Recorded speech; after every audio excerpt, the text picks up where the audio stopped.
You're tuned in to the only all-sports talk network in the Middle East, IsraelSportsRadio.com. Check out the Israel Sports Radio store by clicking on the store tab on IsraelSportsRadio.com.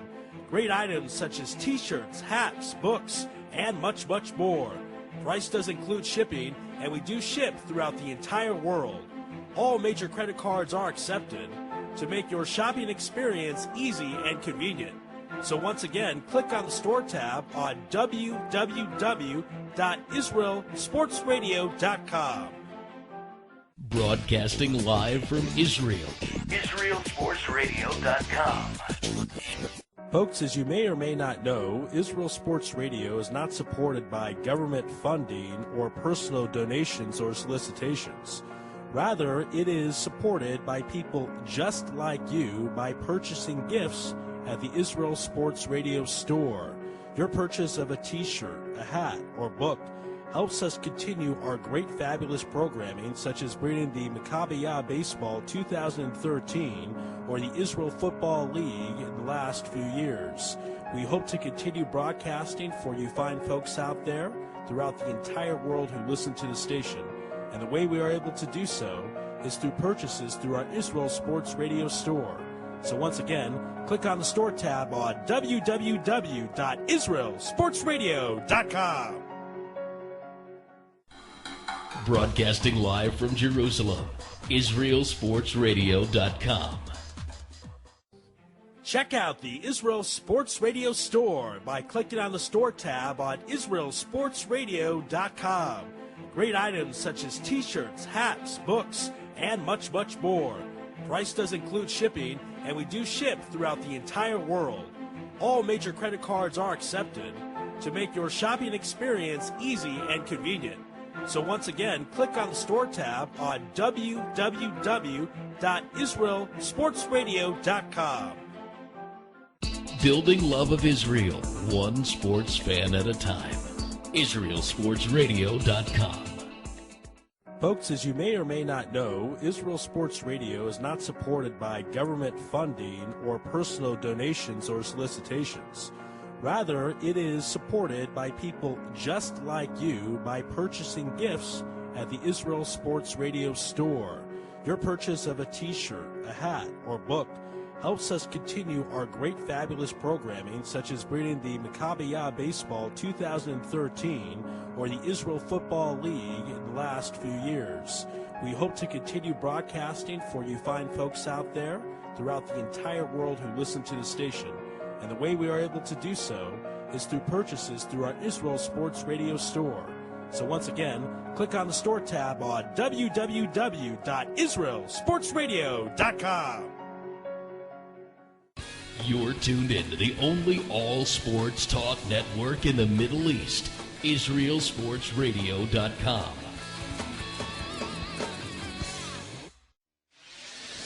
Connecticut School of Broadcasting founder Dick Robinson. You know, the media business has changed a lot since we opened our doors in 1964. Now media content is everywhere, on air, online, on the go. More than ever, companies are looking for people to help drive this new media. At Connecticut School of Broadcasting, you'll get hands-on training on the latest software and equipment in a matter of months, not years. Connecticut School of Broadcasting has placed thousands of grads in broadcast media careers. It's all about versatility. You see, at a radio station, if you also know how to shoot, edit, and post videos, you become a pretty hot commodity. That's the training you get at Connecticut School of Broadcasting. Connecticut School of Broadcasting, with locations up and down the East Coast, from Massachusetts to Miami. Call 1-800-TV-RADIO or log on to GoCSB.com. Connecticut School of Broadcasting, the nation's oldest and largest group of broadcast media schools, redefining training in radio, TV, and new media. Get trained. Get connected.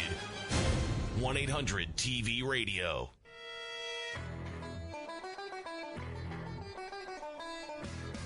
Live from Studio C at the Cherry Hill campus for the Connecticut School of Broadcasting, it's All Noise Radio's Sports Talk with Rabbi. Down goes Frazier. He scores. High fly ball into right field. She is gone. Welcome to another edition of here on All Noise Radio, powered by the Connecticut School of Broadcasting. If you want to get in on the conversation, as always, 856-330-4749. Tweet at me at the Yossi G, or send me a message on Facebook, facebook.com/Sports Talk with the Sport. This week brought to us many talking points, certainly, two that I had posted online, and just trying to get some feedback, trying to get some, see what the interest level is in terms of Michael Vick being named the starter, and Las Vegas has him at 33-1 odds to win the NFL MVP. He's number 13 on the list. There are 12 other players in the NFL that Vegas believes have better odds of winning the MVP, the regular season NFL MVP, than Michael Vick does. The question that I have is, can Vick win the MVP? Can he overcome those 33-1 odds, stay healthy the entire season, play every single game, and be spectacular? Can he be wondrous enough that he will be able to bring home the hardware of the NFL MVP after this season? His first year, the Eagles' first year with Chip Kelly, in Chip Kelly's high-octane Oregon offense that he's bringing with him to Philadelphia. Can he do it? And, of course, the other question of the night is Dustin Keller, right? He had an unfortunate incident happen to him. The tight end of the Miami Dolphins had his knee shredded.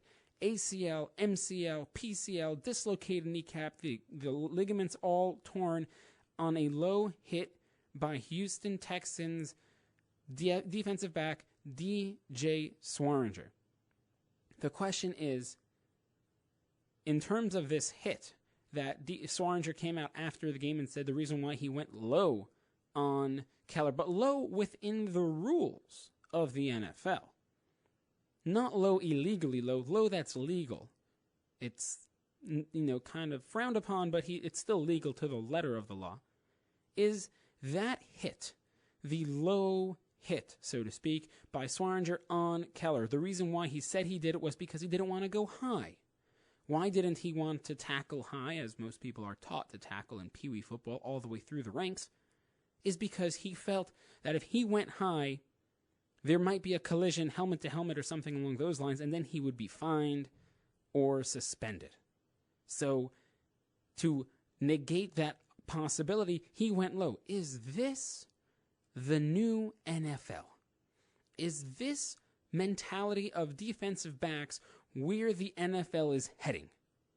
Again, you want to get in on the conversation, 856-330-4749, or chime in, send me a tweet at the Yossi G, or message me at Facebook, facebook.com/sports talk with the sports rabbi. Now, when you are talking about both of these things, Michael Vick, the starter, can he be the NFL MVP, and this whole hitting by the defensive backs, hitting the offensive players low. Well, we'll take first things first. Michael Vick, it's interesting because he's put into an offense that really is to his suitable talent level, is to his capabilities, the way he likes to play. Quick, fast-paced, running around, moving the chains, getting people involved all throughout the offensive side of the football. 33-1 odds. Will he win the NFL MVP? I really just don't see that happening. But, you have a couple dollars. Why not put that down in Vegas? What's the worst that could happen? I mean, he'll be very entertaining, certainly. And, of course, the biggest question for Vick, and this is where I have a difficulty believing he can win the MVP, is his health issues. He's really never been able to have a full NFL career, per se, because he's only had one full season, outside, of course, him being in prison for 2 years, but on the playing field, he's only had one full season where he's gone ahead and played in every single game, started every single game. So you take that into the account as to what Michael Vick represents, and it's kind of a little difficult to believe that he can be the MVP because can he be healthy?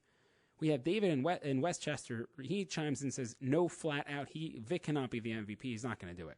We also have here Richard in Massachusetts says, I'm a dog owner, and every time I read his cursed name, I think how bad our criminal justice system is and how greedy the NFL owners are, and no, he will not win anything. I mean, I don't necessarily disagree with you in some of your points, Richard, but let's try to keep this to the football portion. Nadiv in New York says, absolutely not. Jeremy Maclin is out for the season, and Vic will be scrambling a lot in the pocket. Nick Foles will start by week 5.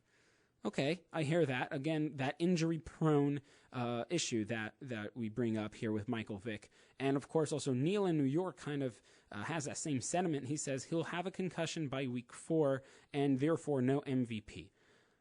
Interesting. So we have a couple people who think who've got Vic on the injury list. And we also have here Pat in City Center, Philadelphia. He says, Patrick in City Center says, anything above fun to watch, I wouldn't bet on. Although $5 can't hurt to put down your money on in Vegas. I'm telling you, that's where I'm going. Put a couple bucks down on Vic for it, because what the heck? What's the worst that'll happen? You lose $5, $10. But what happens if he does win the MVP? What happens if he does shock the world? Well, you'll be very, very happy that you put down those $5 or $10. Probably cursing at yourself for not putting down more, but certainly thrilled that it's low risk, high reward. That's what it is. That's what Vic is right now for all those who want to go in on this bet in Las Vegas. You want to chime in on the conversation, 856-330-4749, or send me a tweet at Twitter at the Yossi G, or Facebook.com/Sports Talk with the Sports Rabbi. Dustin Keller, shredded knee. What's going to be here? We have Marshall in City Center. He says, it is the future of the NFL because defensive back are scared of fines for hitting high. That's really the point. That's really where we're going at over here. I mean, you also have,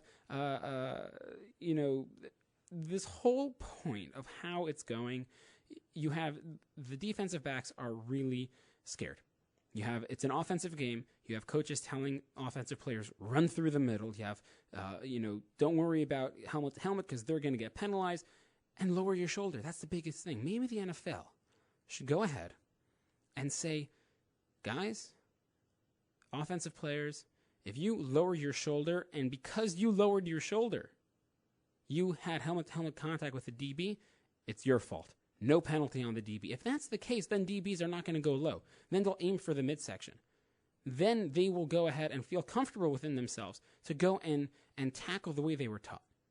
I think that's really the way it's got to go. Otherwise, you're going to have a lot of problems. You have people being scared of hitting high, so they just end up deciding that we'll go low, and then you have a bunch of people who probably will end their career on the football field due to a hit. It's now time for the Sports Rabbi Sports Update here on All Noise Radio, powered by the Connecticut School of Broadcasting. The Eagles and their fans finally know who the starting quarterback is going to be Week 1 against the Redskins. Yesterday, head coach Chip Kelly announced he's going with Michael Vick, a distinction Vic does not take lightly. It's gratifying to know that I had to come back and work for everything, and it wasn't given to me. And I get gratitude from that, and I'm proud that I got the best out of myself when I needed it, and it's going to be needed and required a lot more. On the baseball diamonds, the Phillies' winning streak is done as they caved to the Rockies 5-3 last night, as spot starter Tyler Cloyd allowed 5 runs in the first 3 innings, striking out 6 in 6 innings of work. The Phillies, though, had only 3 hits in the entire game. Interim manager Ryan Sandberg wasn't thrilled with the idea of playing catch-up. Pitching kind of sets the tone for the game. Being down 5 runs after 3 innings is not always the best thing for an offense, but we're able to come back and make it a 5-3 game.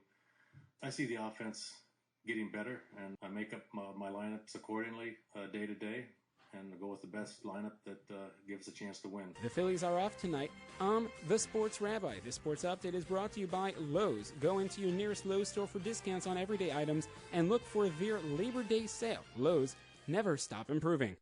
All Noise Radio. The noise you can't ignore. Welcome back to Sports Talk with the Sports Rabbi here on All Noise Radio, powered by the Connecticut School of Broadcasting. Like I promised you before the break. We are bringing now to you our NFL insider all the way from the big VA. Andy, how are you? Andy Gershman, how you doing? Doing well, yes. Doing well. How are you doing? Very good, thank God. Very good. So right off the bat, this, just now we heard yesterday with the whole Von Miller being out for 6 weeks because he violated the NFL's substance abuse policy. Do you put him in that category as being selfish because the next abuse of this policy will kick him out for a whole season? Is he selfish for using the marijuana in a state where marijuana use is legal? Well, there seems to be some differing stories on exactly what he did. It was my understanding that the reason it went from 4 to 6 was because he seemed to tamper with the test a bit. So that's first of all. Second of all, is he selfish in a state where, I think, yeah, he is selfish because he knows the policy of the league, even if it's legal in the state. Look, it's not illegal for someone to take steroids, but in Major League Baseball, it is. So, you have to know the policies. It's pretty well defined by each league on what people can and can't take. And so I think it is selfish, big time. I know you're a really big Patriots fan and somebody who loves to hate everybody else because of the greatness that is Tom Brady and Bill Belichick combined up there in New England. But one of the kind of a quieter story that is only beginning to make a little bit of buzz and make a little bit of noise around the league is Zach Sudfeld. He's an undrafted rookie tight end for the Patriots, and with his solid performances in the first 2 preseason games, what is the word that you're hearing around New England's camp regarding Sudfeld's possibility of making the final roster? Well, a lot of people, there's a story written on Nesson's website. A lot of people are really feeling that he's, been the breakout player of the camp. And there's some people that aren't so surprised. They said, his OTAs were great, that he went undrafted because he was kind of, I don't know, those players that get labeled injury prone or, often injured. So, again, is it going to be a situation where you have a tight end, I guess the Patriots are used to this, that gets injured a lot but is a stud when he's on the field, i.e. Gronkowski. But, look, it certainly seems that he's going to make the team. You've got one player sitting in Bristol County Correctional Facility, and another is injured. Your 2 stud tight ends. And, a lot of people that thought maybe the great Tebow would move to tight end, we haven't heard much about that. Well, you bring up Tebow, and we did see him play a little bit in the first 2 preseason games, and it wasn't really much to write home about. Will Tim Tebow be cut before the season begins, or will Bill Belichick and co. allow for a long-term development plan? I don't think he'll be cut just because I think his versatility is something that, the Patriots can put into use. They do like moving guys around and kind of testing their I guess, determination / loyalty to the Belichick. You had back years ago where Troy Brown went offense defense. You've had Edelman play a few different positions. So I wouldn't be surprised if they keep him around. Also, as much as people like to hate about it, he is a good guy. I think that's not the worst thing in the Patriots camp right now, is a good guy. So I don't think that – I think he'll be on the roster. I think he'll certainly be there. I think it's funny how when Brady went down for 38 seconds, all of a sudden people were putting in Tebow time. Not giving much respect to the backup who's Mallet. So, right. The attention's always on Tebow, but as you noticed, it's not the same circus as it was in New York last year. Well, it's not the same circus because the New England coaching staff and management don't allow it to become the same circus as it was with the New York Jets. But in terms of Tebow, then, if that being the case, that he's going to make the roster, you would think that the Patriots would then use him more than just as a clipboard holder, third-string quarterback. What type of positions do you think that Bill Belichick, what are you hearing as possibilities that Bill Belichick might use Tebow for, or specific packages for him to actually play? Okay, I think you certainly, look, I mean, I don't know how long it's been, but I think since Brady took over as the quarterback, I don't know that there's been a third-string quarterback on the roster. Other than, I guess, when he got hurt and Castle was the first string and Brady was gone for the year. Carrying three quarterbacks is something different. I wouldn't be surprised to see him in some sort of fullback, some sort of tight end packages, some goal line packages maybe. And just he could just be a distraction as far as,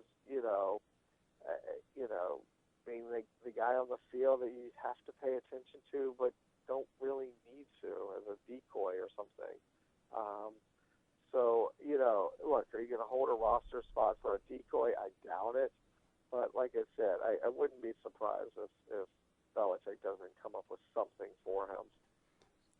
I was talking about, before the break, before we had you on, I was talking about Dustin Keller and the low hit that was put onto his knee by DJ Swearinger from the Houston Texans that completely, that ended Keller's season and put his career in jeopardy. Is this the new NFL that we're seeing? I mean, Swearinger came out after the game and said, well, he was scared to hit Keller up high because of a possibility of being fined, helmet-to-helmet contact, that sort of stuff. Is this the new NFL that we're going to see, that DBs are going to try to avoid head injuries and fines, so they're going to go low?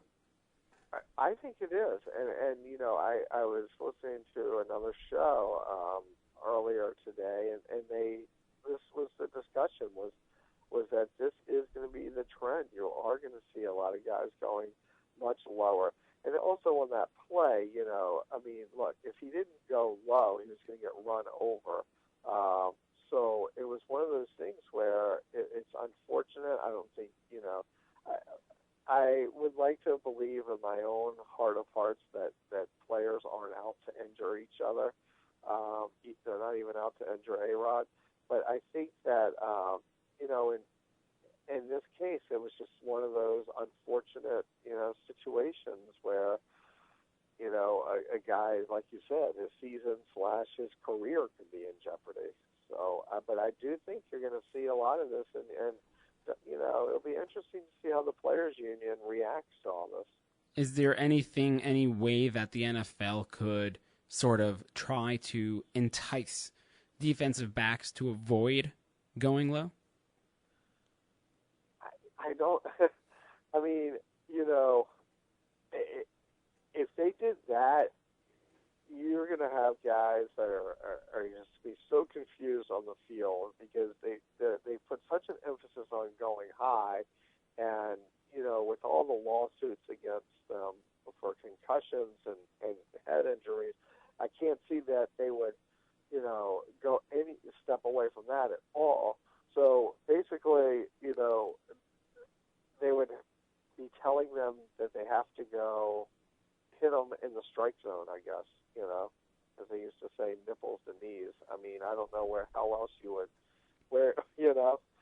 how you would play the game. Yeah, but then you could get into a certain kind of possibility where likely that Swearinger was in, possibly the idea of, okay, if I aim for his abdomen, if I aim for his midsection to tackle him via around the waist, Keller could probably then go lower his head to try to get under me, and we could have helmet-to-helmet contact, and you run into a problem there as well. Right, yeah, exactly. And I mean, from like I said, from what I was hearing earlier, they felt like, that Keller could have just run right over him otherwise if he didn't go low. Like I say, it's just one of those things where it just, I know that it sounds awful, but it just happened to be his knee. It was one of those weird things. But unfortunately for him, we see guys hit around the knee a lot, and not all of them in that way.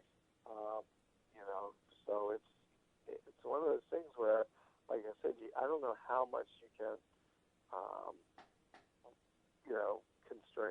put constraints on the guys trying to make a tackle.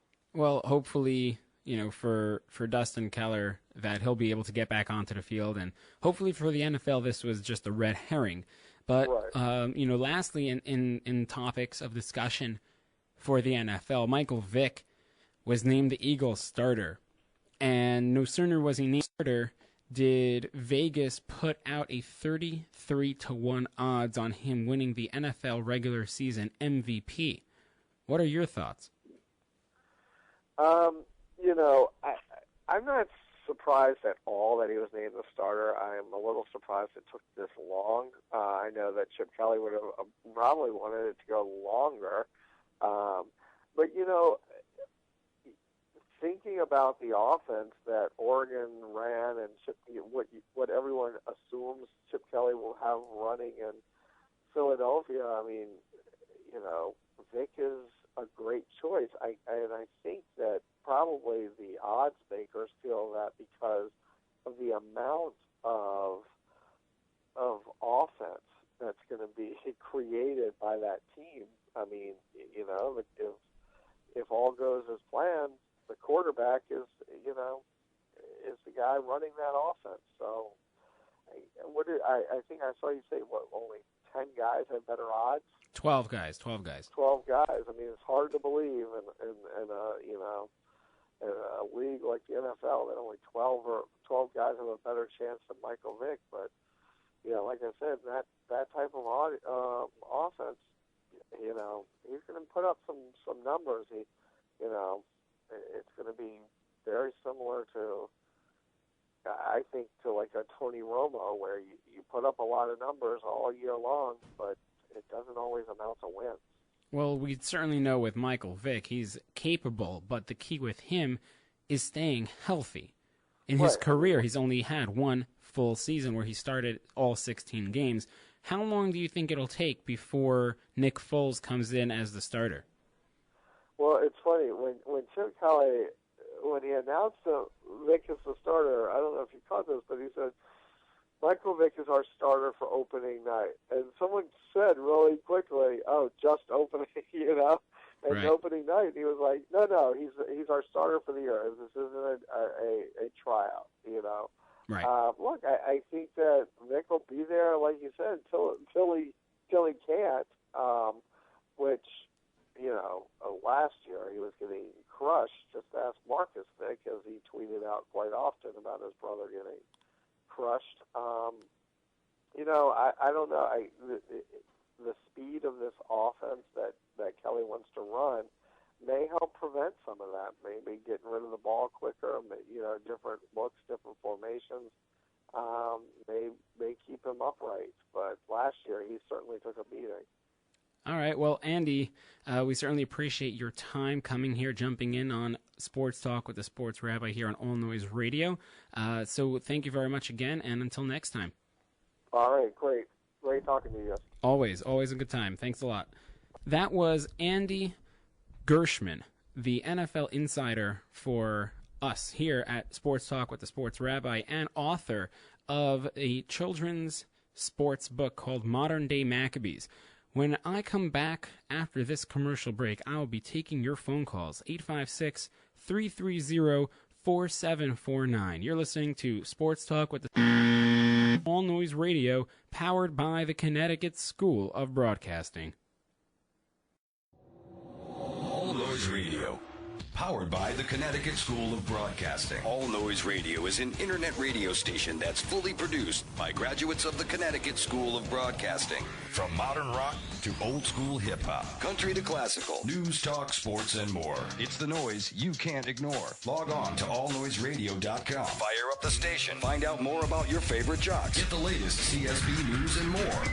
Plus, you can take All Noise Radio with you on the go for free. Just download the Live 365 app to your iPhone, iPod Touch, or BlackBerry and search All Noise Radio.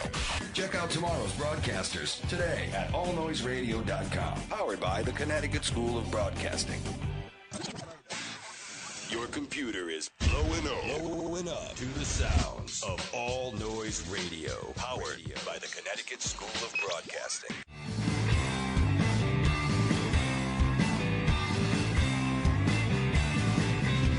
Welcome back to Sports on All Noise Radio, powered by the Connecticut School of Broadcasting. We'd like to give a thank you to Andy Gershman, our NFL insider, for hopping on during the previous segment. And if you want to get in on the conversation, 856-330-4749, or weigh in with some of the comments that he brought up during the last segment, you can feel free to chime in. Send me a tweet at the Yossi G or a Facebook message, facebook.com/sports talk with the sports rabbi. Again, you want to dial in on the conversation, get your voice heard here on All Noise Radio's Sports Talk with the Sports Rabbi, 856-330-4749. In terms of some of the things that were being spoken of, one, Gershman did mention in passing about Alex Rodriguez being thrown at, being attempted beheading in almost by the Boston Red Sox. But I didn't have enough time before the break. My producer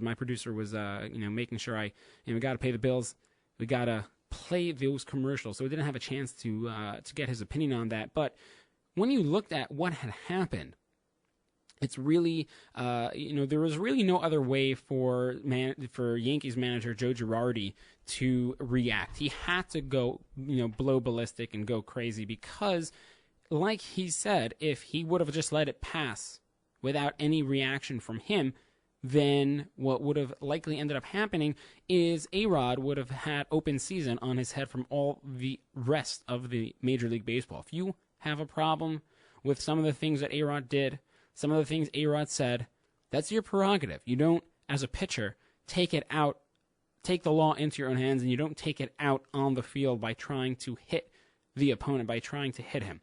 Again, you want to get in on the conversation, 856-330-4749. We're going to go to the phones now, and we have a caller on the air. Caller, how are you out there? All right, we don't have a caller on the air. Caller, if you hear that again, by all means, call back in, 856-330-4749. Talking about Michael Vick. He was named the starter by Chip Kelly, named the starter in the offense, and all Chip Kelly had to do, all Chip Kelly had to say was that, this is going to be for the entire season. But the first thing that he said was, this is going to be our opening night starter. Perhaps there was something a bit more to his words, but first we're going to go to the phone lines, 856-330-4749. Caller, you're on Sports Talk with the Sports Rabbi. Am I on with the Sports Rabbi? You're on with the Sports Rabbi. How are you, caller? If you hear that, caller, give us a call back, 856-330-4749.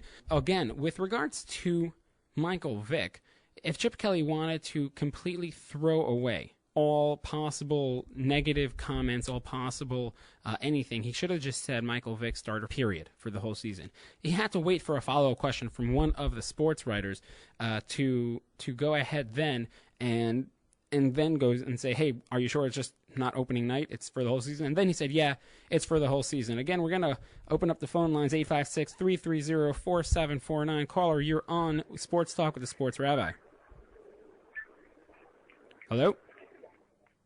All right, there goes that. Anyhow, 856-330-4749 if you want to get in on the conversation. When you're looking at what Michael Vick has to bring to the table, what he has to offer, certainly it's the quickness, it's the veteran leadership, it's everything that Chip Kelly would want in a quarterback to bring to his football field, to his football team. The only question is, can Vick remain healthy.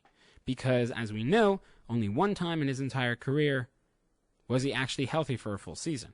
Only one time in his entire career did he actually play all 16 games. So, with that said, of course, the big red herring, so to speak, is can Vic stay healthy? And for that reason is why Foles is not going to be traded to another team. You would think that, okay, quarterback competition is over.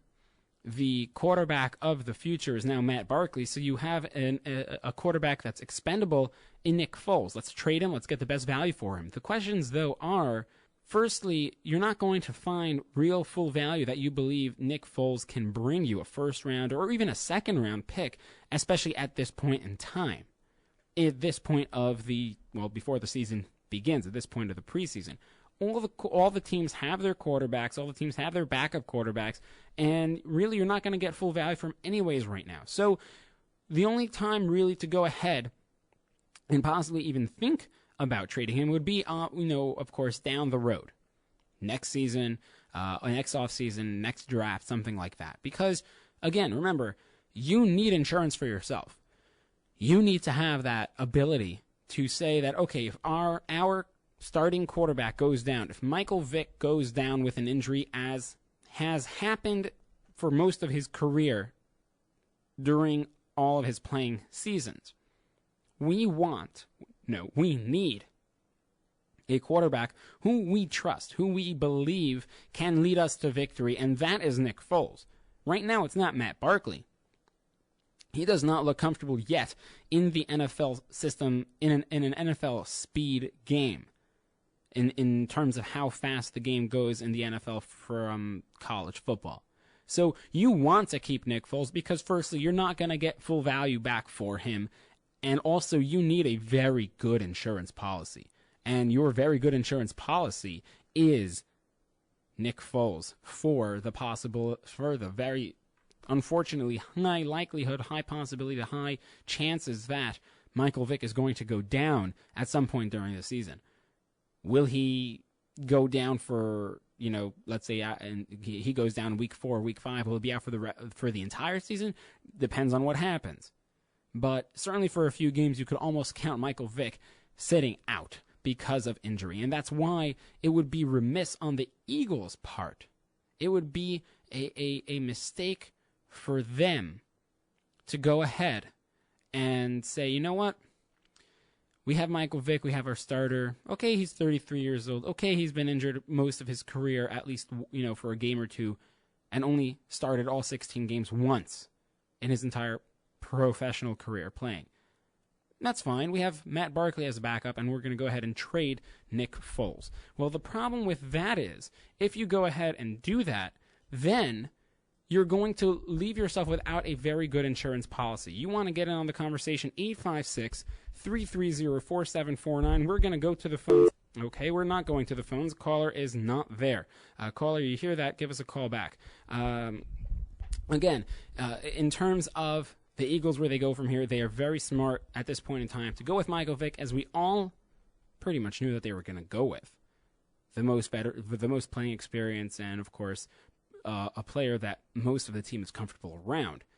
Nick Foles, he could be the quarterback of the future for the Eagles, but right now he's going to play second fiddle to Michael Vick and be there as a very good insurance policy. How much is he getting paid? It's less than $1 million a year, so what are you really worried about? It's not like he's making that much money. There's really no reason to trade him, especially at this point, because you're not going to get full value. We look around the other parts of the league, and we see Dustin Keller, his whole situation. It's just wrong. And again, we pose the question out in the beginning of the show: do you think that this is where the new NFL is heading? That the NFL wants to go ahead, and the defensive backs that are playing know what the repercussions are for head hits, for helmet-to-helmet contact, for causing concussions. They know that it's a fine. They know that it's suspensions. They know that there are penalties to be given, both immediately at the game as well as post-game too. And that is why, at least this is why DJ why DJ Swearinger said that he hit Dustin Keller low. Now, by low, it's all within the rules of the NFL, but it's low as in it's lower than where he probably was taught to hit, that being, around the chest area. Is this where the NFL is heading? Is this the future of the NFL? Is this the future of the NFL defensive backs? Join on the conversation, 856-330-4749, or send me a text. Hit me up on Twitter, send me a tweet at the Yossi G, or send me a message on Facebook, facebook.com/sports talk with the sports rabbi. We have Mendel from Miami says, yes, it's too bad. It's a contract year for Keller, but it's the future of the NFL. We also have Avi in New Jersey says Swearinger's hit was clean according to the NFL rules. He also adds in that players will always adapt in the NFL. So, yes, we are looking at the new league. Well, look, I definitely cannot argue there that in terms of players and in terms of what is going on, what has been happening throughout the league, that this certainly is something that will make us take notice, something that will really make sure that we have a look at really well, really deeply, and say to ourselves, is this really what we want? And yes, to one point, you can't hit in the head because of all the various lawsuits and post-concussion syndromes that people have been having, and the lawsuits that people have been suing the NFL about post-playing career. The other issue, though, is you continue to hit low, you're going to start, people, unfortunately, may end up becoming crippled. They will end their careers short because of injuries similar to what Dustin Keller suffered, a tore ACL, MCL, PCL, and a dislocated knee. So when you weigh those options, of course, the playing window for a professional football player is very small, and that's why they want to cash in the most that they can. But the question then remains is, what can the NFL do? 856-330-4749. You want to get in on the conversation, join in, call in, send me a text, send me a tweet. When you talk about what the NFL can do, are you going to start penalizing for low hits? Are you going to start, maybe it's time to start penalizing the offensive players? Because this really has turned into an offensive league. Maybe it's time to start penalizing the offensive players for going low. Maybe. When we come back, a very special guest. Something that I think everybody will appreciate, something that everybody will enjoy. On the other side of this show's commercial break, we bring to you a special someone who does things that most Americans would never find themselves doing. Sports Talk, All Noise Radio, powered by the Connecticut School of Broadcasting. Our jobs occupy more than half our waking hours. Shouldn't we be doing something we love? Call Connecticut School of Broadcasting at 1-800-TV-RADIO or log on to GoCSB.com. Since 1964, Connecticut School of Broadcasting, with a network of 12 campuses from Massachusetts to Miami, has helped place thousands of grads as DJs, sportscasters, entertainment reporters, behind the scenes in audio and video production, every aspect of the broadcast media. Connecticut School of Broadcasting has trained men and women of all ages and backgrounds in a matter of months, not years. Learn by doing from area radio and TV pros. Call 1-800-TV-RADIO or log on to GoCSB.com. Remember, it's never too late to love what you do. Day and evening classes begin soon. Get trained. Get connected now. All Noise Radio. The noise you can't ignore. Welcome back to Sports by here on All Noise Radio, powered by the Connecticut School of Broadcasting. And like I promised you before the break, I'm going to be bringing you right now a special guest, somebody that does things that probably most Americans would never dream of doing. He is the director of Split Decision and author of 2 books coming out next year from Picador USA about Guillermo Rigondeaux and Cuba. SplitDecisionFilm.com is the website, and the author, the director, the everybody who wants to know who you are, I am right now bringing on Brin-Jonathan Butler, the director of Split Decision. How are you? I'm great. How are you? Very good, Bryn. So, for starters, now most people don't really know, more about Cuba than per se everything that they would read in the papers or hear in the news and things like that. But I'm in the understanding you've been to Cuba a number of times, and it's a little different than what most people would hear. Yeah, I think you sort of have to drop all your preconceptions the moment you arrive and look around. You're sort of confronted by everything you haven't been told about it. I usually describe it as sort of like 1984 if Charles Dickens had written it.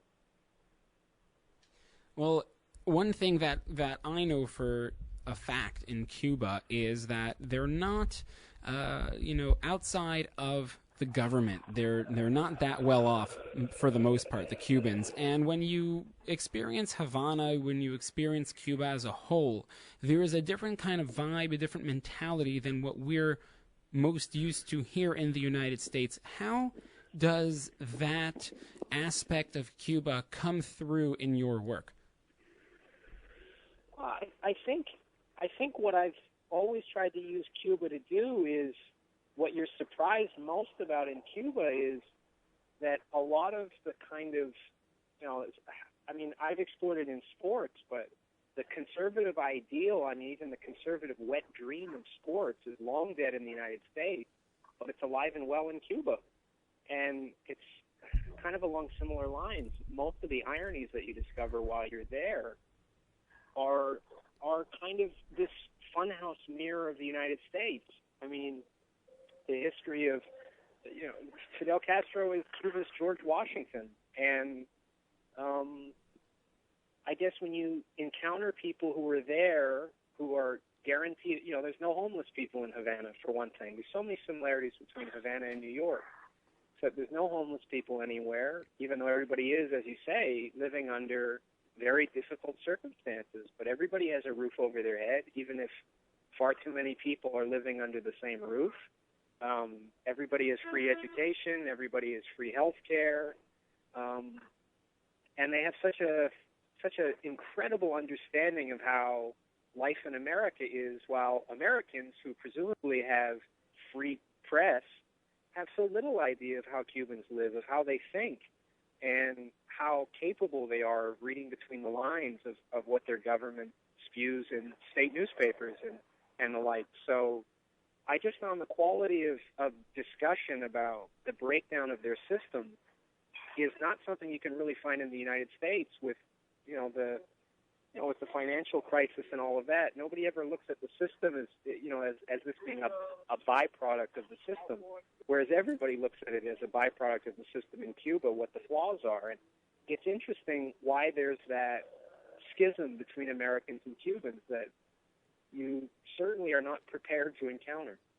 Well, we're on now with writer and filmmaker for what's called Split Decision. It's a movie on Cuban and American relations through the eyes of Cuban boxers. Brin-Jonathan Butler, what are you up to in the film process right now? Oh, I'm in the process of trying to place it into film festivals and sell it. The film is completed now, which just happened at the end of June. So I think I was fortunate that the subject of the film, at least the main focus of it, was on, looking at this people who have nothing, but they have multi-million-dollar skills. Historically, 99% of Cuban athletes have rejected all that money. And with the case of Redondo, you had one of their best athletes they've ever produced becoming one of the most expensive, like all Cuban athletes, some of the most expensive human cargo on earth once they wash ashore in the United States. You're seeing it with baseball players and boxers. And now that Redondo just beat the best that the United States and the world, for that matter, had to offer as a professional, and he's made over $1 million, it just sort of makes the question that I think the film was exploring of what are these millions of dollars worth at the expense of sacrificing your family, your home, your, everything you know. it's a lot more interesting now that he's, quote-unquote, succeeded in the United States. Oh, you obviously mentioned the main feature of the film, the main focus of the film, that being the boxer Guillermo Rigondeaux. A lot of people would want to know, how did you first come to encounter, how did you first come to meet Rigondeaux? I first met him in 2007, about 3 months after his first failed attempted defection during the Pan Am Games in Brazil. And I've been training under Olympic coaching in Cuba since 2000 when I first went there. And one day he just walked into one of the most famous gyms in Cuba called Rafael Trejo, which has produced almost all of their champions. All their champions have passed through that gym. And at the time, Rigondeaux was a total social pariah for his defection. It was such a big deal. It was a national soap opera. It was an international controversy, and Fidel Castro had spoken out and declared him a traitor. So he just was sort of hiding in the shadows under some bleachers while I was training, and the gym just went silent, like some really odd silent alarm had been tripped. And everybody just there was saying that's the greatest boxer who ever lived, and he can never fight again. He's going to have to escape because he was so politically radioactive. And I went over and introduced myself and met him, and as he smiled, I noticed he had this really pronounced gold grill on his front teeth, and I asked where it came from. And he said that he melted his 2 Olympic gold medals into his mouth. Wow. And I was, just fascinated because you had this really interesting dichotomy of officially he was a traitor and Castro had called him a Judas to his people, and yet most people were very sympathetic to his reasons for wanting to leave. And so then I became interested if he was ever able to successfully defect, what he would discover about kind of essentially being shipwrecked into the American dream, where whatever money he could make, he might never see his family again. His mother died shortly after he escaped. His father disowned him for the betrayal against Cuba and the revolution. So there were so many interesting intangibles of sort of looking at him as a canary in the coal mine to both the Cuban system and also the American system. He made it to the U.S. in 2009, so as Cuba was imploding, so was America at the same time financially. And I just thought that was a really interesting to look at because I don't think you'll find a rawer form of capitalism than professional boxing. So it bumps into all kinds of interesting, broader issues, while at the same time he's the best boxer, I think, who's ever lived in terms of his technical ability. So you had that going for him, too. What has doing this documentary, what has it been like in terms of some of the challenges that you faced or that the documentary itself has faced, and of course also the highlights, the smiles, those happy moments? I maxed out every credit card I had in order to follow the story. So one of the luxuries I had and deficits was that whatever risks were involved in pursuing the story as closely as I could with the participants involved, I never had to ask myself, should I do this or not? I had to do it. The only way out was to make it succeed.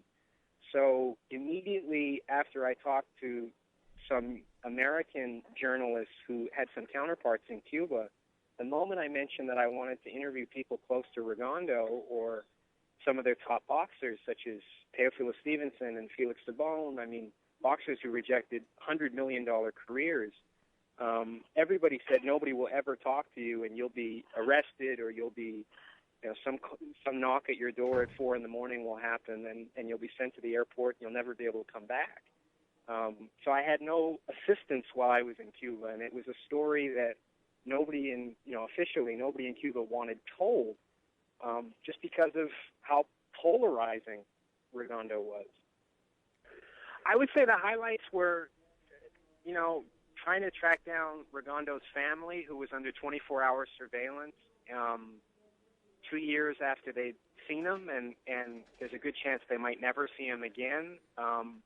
That was a pretty emotional thing. Are you still there? Yeah, I'm here. Having a chance to record what ended up being the last interview with Teofilo Stevenson that he ever granted before his death in June of 2012, where one of the moments we caught was him, he was drunk first thing in the morning, and his alcoholism is widely known in Cuba, but I don't think anybody outside of Cuba was really aware of the costs of turning down all that money. There was a real toll that he paid, and he actually asked for money in order to be interviewed because despite having a pretty nice house and being looked after, he on camera said that he was broke and didn't have enough money to put tires on his car or put fuel in his gas tank. So he certainly seemed emblematic of both the best that the revolution had to offer, but also some of the shortcomings as well. Right. And contrasting that with, say, somebody like Muhammad Ali, his counterpart, who is sort of locked in his body as a result of pro boxing, where even though he was suffering from Parkinson's syndrome, nobody really threw up a flag to stop him from continuing fighting because there was just so much money to be made. So anytime you try to find something that looked like a real criticism of Cuba, you could find its exact parallel in the United States. And so that was really interesting to sort of accumulate all of the, so-called experts on Cuba, from academics to Academy Award-winning filmmakers, historians. Everybody seemed to have this impression that they'd somehow cornered the market on monopolizing what Cuba was or what the United States was, and yet none of their takes on it ever lined up. So what I set out to do was just to offer all of their voices and let a viewer make up their mind amidst all these contradictions. And then I guess the highlight was watching Regondo's journey to go from kind of a hero in Cuba to a traitor in Cuba to a martyr in Cuba to an exile in the United States, kind of shipwrecked against the American dream as he makes $1 million at the expense of never seeing his family again, his mother dying, his father disowning him for betrayal against the revolution, and just weighing the rewards against the costs of them, and just by extension, the immigrant experience of Regondo in the United States as the financial collapse happens here, and he's just left a system that's imploding. So, right.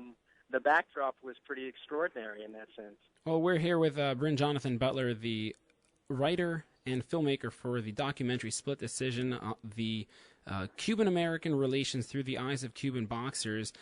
Lastly, before we let you go, because we know this whole film industry thing is a very busy industry, Rigo hasn't had any bites for a fight since absolutely destroying Nonito Donaire at Radio City Music Hall a couple months ago. Why is there nothing for the undefeated champ? Where does he go from here? Well, I think like everything else here, if you can't generate money as a result of your skills or accomplishments, what do the skills and accomplishments mean? And I don't think anybody questions that he's one of the best, handful of fighters. I think he's the heir apparent to Floyd Mayweather. But like Mayweather before him, until Mayweather had a narrative that people cared about, Mayweather was not marketable in the least. And Regondo does not put any energy into meeting his audience where they are. He refuses to learn English. He refuses to offer any of the points of his story that I think would compel people to care, as you had with, let's say, El Duque in baseball, with the great escape that he had to get here, floating on a bathtub with sharks biting at it. Right. All of that stuff really captured the imagination of the American public. Regondo is much more of a taciturn, wounded, I think almost bitter person for what he had to give up to come over here, especially come over here at the age of, 29 years old. So he's going to really have to make a decision. I mean, he's made over $1 million so far, but in order to get on to pay-per-view headlining cards, he has to make people willing to part with their money to see him. And that's a hard sell. And a lot of the ways he even discusses, his place in boxing, he says, I'm a Stradivarius. And he is. I don't think anybody denies it, but how many people today want to pay to listen to somebody play a Stradivarius violin? Not very many. It's certainly not going to make you millions and millions of dollars, even if you're the best at it in the world. And that's a big difference between the Cuban style that he came from to what he has here. Is people really want to pay for blood. They want to pay for fighting. They want Manny Pacquiao almost dying in the ring against Marquez. Rigondeaux is never going to be that kind of fighter. We're a long ways away from Willie Pep winning a round and fights by not throwing a punch. So whether or not he wants to meet the market where he is, I don't know, but he's going to be 30 at the end of September, and the clock is certainly ticking. And I just think he's still in a bit of a culture shock over here. He thinks that by virtue of his accomplishments, people should feel privileged to part with their money to watch him, and that is not proven to be the case in the least. Well, hopefully, like with this whole movie, with this whole documentary, the whole film that you have, hopefully that'll kind of stir the emotions of the public and will help to perhaps propel him back into the foray, back into the forefront of the American mindset, of the American, boxing audience.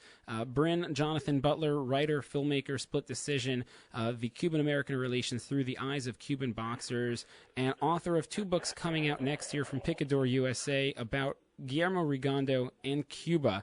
You can check out the website, splitdecisionfilm.com. As always, Brin-Jonathan Butler, it has been a pleasure having you on the show. Thanks so much. All right, take care now.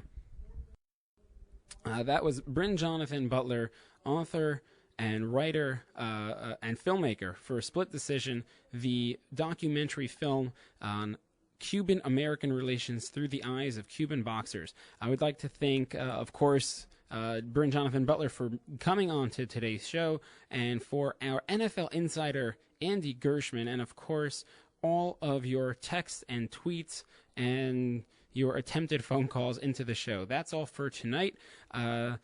Make sure next week to tune in, because it's going to be a fun show, a fantastic finish to the end of this month. You're listening to Sports Talk with Noise Radio, powered by the Connecticut School of Broadcasting. It's been 48 years Connecticut School of Broadcasting has helped place thousands of people, just like you, in exciting careers in radio, television, and the new media. At Connecticut School of Broadcasting, our hands-on approach is different.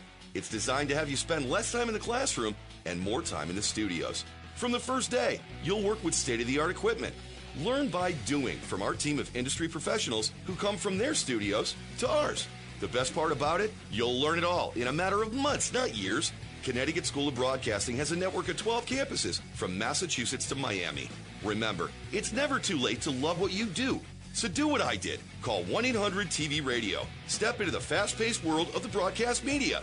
Day and evening classes begin soon. Connecticut School of Broadcasting. Get trained and get connected now. Call 1-800-TV-RADIO or log on to GoCSB.com.